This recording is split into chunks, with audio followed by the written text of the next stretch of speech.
और मुंबई से इस वक्त की बड़ी खबर आपको बता दें, रिजर्व बैंक ऑफ इंडिया को बम से उड़ाने की धमकी मिली है। देखिए, ईमेल के जरिए बम से उड़ाने की धमकी दी गई है। रूसी भाषा में ये ईमेल आया है। तो अभी तक स्कूलों को, एयरलाइंस को निशाना बनाया जा रहा था। एक बार फिर से आपको बता दें, रिजर्व बैंक को ही और रिजर्व बैंक ऑफ इंडिया को बम से उड़ाने की धमकी मिली है। ईमेल के जरिए बम से उड़ाने की धमकी भरा ये ईमेल आया है। तो लगातार रूसी भाषा में ईमेल आया और देखिए अब जांच पड़ताल में पुलिस जुटेगी कि आखिरकार इसका सोर्स क्या है। मुंबई से इस वक्त की बड़ी खबर आप तक पहुंचा रहे हैं।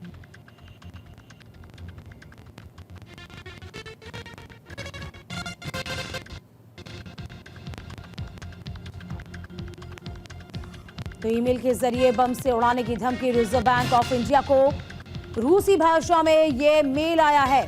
देखिए, इस तरह के मेल आने का सिलसिला मानो चल पड़ा हो।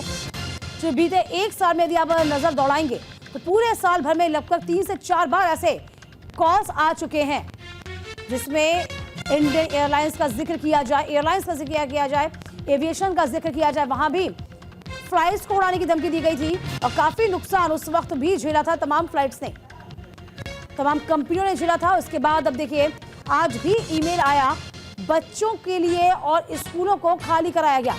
अब मुंबई से बड़ी खबर है, जहां रिजर्व बैंक ऑफ इंडिया को ही बम से उड़ाने की धमकी दी गई है और कहीं ना कहीं पुलिस के लिए चुनौती भी बन गया है।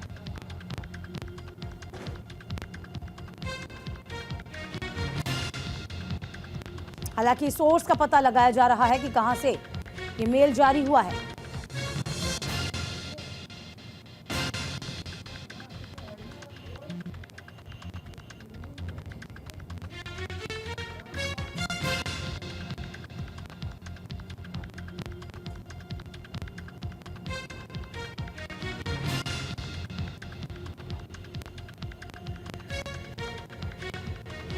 तो फिलहाल देखिए, बड़ी खबर आप तक पहुंचा रहे हैं। रिजर्व बैंक ऑफ इंडिया को बम से उड़ाने की धमकी दी गई है। सोर्स भी जारी किया गया है और देखिए, लगातार रूसी भाषा में ये मेल आया है। हालांकि कहां से मेल आ रहे हैं, ये एक चुनौती जरूर बन गई है। फिलहाल पता लगाया जा रहा है। इस वक्त रिजर्व बैंक ऑफ इंडिया को भी ईमेल के जरिए बम से उड़ाने की धमकी दी गई। तमाम जानकारी के साथ हमारे सहयोगी शुभम पांडे इस पूरी खबर पर बने हैं। शुभम, अभी तक हमें देख पा रहे थे कि किस तरीके से स्कूलों को लगातार धमकी भरे जो ईमेल से वो आ रहे हैं, लेकिन ये और भी बड़ी बात हो जाती है जब रिजर्व बैंक ऑफ इंडिया को एक रूसी भाषा में मेल आता है। जरा तफसील से इस खबर को बताइए। बिल्कुल, देखिए 12 दिसंबर को आरबीआई की जो वेबसाइट है उससे रूसी भाषा में एक मेल आता है जिसमें आरबीआई को उड़ाने की बात कही जाती है। जिसके बाद अब देखिए, पुलिस मुंबई के एमआरए मार्ग पुलिस स्टेशन में आरोपी के खिलाफ मामला दर्ज कर लिया गया। देखिए, इसके पहले भी पिछले महीने भी आरबीआई को इसी तरह से धमकी आई थी, जिसमें से उसने कस्टमर केयर पे कॉल करके उसने बताया था खुद को लश्कर तैयबा का सीईओ बताया था। उसके बाद उसने कहा था कि आरबीआई को बम से उड़ा देंगे। देखिए, अब जिस तरह से मुंबई शहर की बात करें, जिसमें से जो बम से उड़ाने की आती है, पहले सबसे धमकी आए दिन आती रहती है। हालांकि तफ्तीश होती है तो उसमें जानकारी सामने निकल कर ये आती है कि आरोपी जो है वो मानसिक संतुलन ठीक नहीं रहता है या तो उसकी शराब के नशे में आकर सत्संग किया जाती है। लेकिन फिलहाल जिस तरह से अगर दिल्ली में बात करें, ये जिस तरह से जो घटना घटी दिल्ली में स्कूलों को और एयरपोर्ट को उड़ाने की जो धमकी मिली है, उसके बाद मुंबई पुलिस उस रूसी भाषा में जो मेल आया है वहां से छानबीन कर रही है कि किसने भेजा था, कौन सेंडर है, कौन किसकी आईडी है। ये तमाम चीजें जो है जांच का विषय है, लेकिन फिलहाल मामला जो है वो दर्ज कर लिया गया है। जी, मामला दर्ज कर लिया गया, लेकिन कहीं ना कहीं देखिए, हम ये भी देख पा रहे हैं, अब यदि हम ये देखें कि तमाम स्कूलों को भी जो मेल आ रहे हैं शुभम, वो भी इसी से संबंधित है क्या माने, या अलग अलग सोर्सेज से मेल भेजे जा रहे हैं? बिल्कुल, देखिए अलग अलग सोर्सेज से मेल भेजे जा रहे हैं ताकि माहौल जो है बना रहे, क्योंकि इस तरीके से धमकियां दी जाती है। उसके बाद जब जांच के सामने आती है तो बात अमूमन 10 से 9 केसेस में ही देखा जाता है आदमी जो है शराब। अब देखिए, रूसी भाषा में मेल आ गए, रूस से किसी व्यक्ति ने या भाषा का जानकार होगा, उसने उसमें मेल के माध्यम से रूसी भाषा में मेल धमकी भरे मेल भेजे कि बम भागे जाएंगे।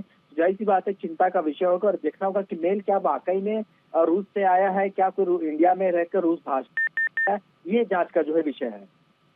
जाहिर सी बात है शुभम, दिक्कतें अब ज्यादा पैदा हो जाएंगी और देखिए लगातार ये चुनौतियां भी कहीं ना कहीं बन जाती हैं तमाम प्रशासन के लिए भी कि इस तरह के जब मेल जारी होते हैं अफरा तफरी का माहौल हो जाता है। हाल ही में आपने देखा होगा कि मई में भी इस तरह के जो मेल जारी हुए थे, लगभग 200 स्कूलों को इस तरीके से धमकी भरा मेल जारी हुआ था, तब भी दिक्कतें आ गई थी। इसके बाद हफ्ते भर में ये दूसरी मरतबा है जब अब आरबीआई को भी मेल आ गया हो धमकी भरा और स्कूल को भी। तो लगभग इससे पहले जो मेल आया था शुभम, वो कह रहे हैं दिल्ली में तमाम स्कूलों के लिए 40 स्कूलों के लिए तब एक्सटॉर्शन की मांग की गई थी, लगभग 30,000 अमेरिकी डॉलर की मांग की गई थी, लेकिन मांग किसने की थी वो क्लियर नहीं हो पाया।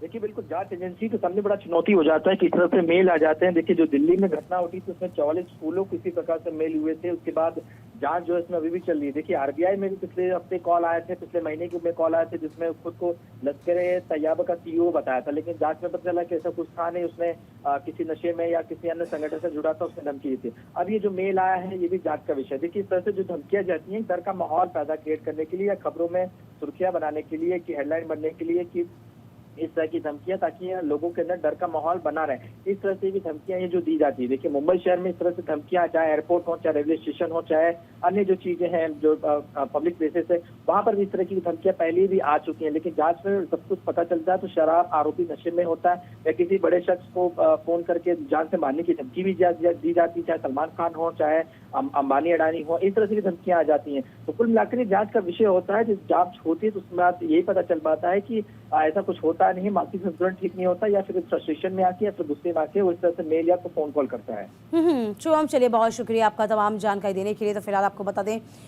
इस वक्त ये जांच का विषय हालांकि है और ये प्रशासन के लिए भी एक चुनौती से कम नहीं है। हालांकि जब भी कोई आरोपी पकड़ा जाता है, जैसा कि हमारे सहयोगी शुभम भी जिक्र कर रहे थे कि ये लगातार चुनौती ज़रूर है, लेकिन जब भी कोई अपराधी पकड़ा जाता है तो वो बहुत ही सिंपल होता है, वो नशे की हालत में मेल कर देता है। लेकिन ये चुनौतियाँ अभी भी बनी हुई हैं कि कहीं ऐसा ना हो कि कोई बड़ी वारदात हो जाए, और प्रशासन के लिए हमेशा यही चुनौती रहती है कि इनके सोर्सेज को पता लगाना।